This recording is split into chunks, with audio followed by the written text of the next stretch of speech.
ಇವತ್ತು ಎಲ್ಲ ಶಾಸಕರು ಮಂತ್ರಿಮಂಡಲ ಮತ್ತೆ ಎಲ್ಲ ಕಾಂಗ್ರೆಸ್ ಅವರು ಕಾಂಗ್ರೆಸ್ ಅವರಲ್ಲ, ಇದು ಆಕ್ಚುಲಿ ಸರ್ಕಾರದಿಂದ ನಡೀತಿರೋದು. ನಾವು ವಿಧಾನಸೌಧ ಗಾಂಧಿ ಪ್ರತಿಮೆಯಿಂದ ರಾಜ್ಯಪಾಲರ ಒಂದು ರಾಜಭವನದವರೆಗೂ ಕಾಲ್ನಡಿಗೆಯಲ್ಲಿ ಹೋಗಿ ಅಲ್ಲಿ ಮನವಿ ಸಲ್ಲಿಸಬೇಕಂತ ಇದ್ದಾರೆ. ಪ್ರೊಟೆಸ್ಟ್ ಇದು ಯಾಕೆ ಅಂದ್ರೆ, ಈ ಒಂದು ರಾಜ್ಯಪಾಲರ ಪೊಸಿಷನ್ ನ ಹೇಗೆ ಸೆಂಟ್ರಲ್ ಗವರ್ಮೆಂಟ್ ಮಿಸ್ಯೂಸ್ ಮಾಡ್ಕೋತಿದೆಯಲ್ಲ ಅದರ ವಿರುದ್ಧ.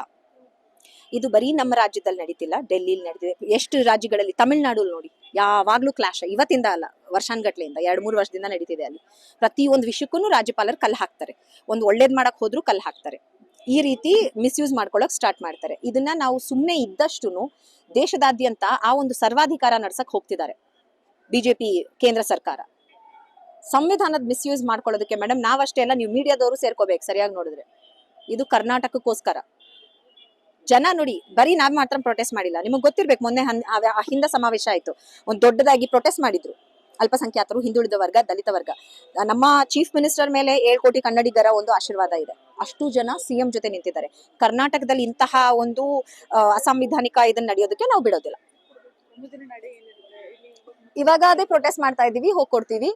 ನಾವು ಹೈಕೋರ್ಟ್ ಅಲ್ಲಿ ಇವತ್ತು ಹಿಯರಿಂಗ್ ಇದೆ, ಇವತ್ತೇ ಅಲ್ವಾ? ಇವತ್ತು ಹಿಯರಿಂಗ್ ಇದೆ, ನಡೀತಾ ಇದೆ, ನೋಡ್ತೀವಿ ಮೇಡಮ್. ನಮಗೆ ನಾವ್ ಯಾವತ್ತು ಸಾಂವಿಧಾನಿಕವಾಗಿ ನೋಡಿ ಎಷ್ಟು ಪೀಸ್ಫುಲ್ ಪ್ರೊಟೆಸ್ಟ್ ಮಾಡ್ತಾ ಇದೀವಿ. ಸಾಂವಿಧಾನಿಕವಾಗಿ ಏನ್ ಮಾಡ್ಬೋದು, ಪಿಟಿಷನ್ಸ್ ಇದು ಕೊಡೋದು, ಮತ್ತೆ ಅದನ್ನೇ ಮಾಡೋದು. ನಾವು ಇವತ್ತು ಪ್ರೊಟೆಸ್ಟ್ ಮಾಡಿದೀವಿ ಇಲ್ವಾ, ಕೋರ್ಟಿಗೆ ಹೋಗ್ತೀವಿ. ಈ ಹೈಕೋರ್ಟ್ಗೆ ಹೋಗಿದ್ದೀವಿ, ಅಲ್ಲಿ ನಮಗೆ ರಿಲೀಫ್ ಸಿಗುತ್ತೆ ಅನ್ನುವಂತಹ ಕಂಪ್ಲೀಟ್ ನಂಬಿಕೆ ನಮ್ಗಿದೆ. ಯಾಕೆಂದ್ರೆ ಹೈಕೋರ್ಟ್ಗಳು, ಸುಪ್ರೀಂ ಕೋರ್ಟ್ಗಳು ಇರೋದು ಸಂವಿಧಾನವನ್ನ ಎತ್ತಿ ಹಿಡಿಯೋದಕ್ಕೆ ಅಂತ.